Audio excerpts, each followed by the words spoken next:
High বন্ধুরা, good afternoon. এই দেখুন খাওয়া দাওয়া নিয়ে চলে এসেছি। গরম গরম হাওয়া ভাত, এই যে ডাঁটা চচ্চড়ি হচ্ছে, ফুলকপি ডাঁটা চচ্চড়ি, এটা হচ্ছে ডাল, এটা হচ্ছে মাশরুম কষা, এটা হচ্ছে বেগুন ভাজা আর লাউ শাকের পোস্ত।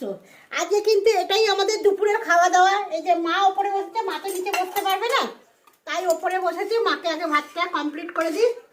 আর আজকে কিন্তু অনেক কিছু রান্নাই আপনাদের দাদা করেছে।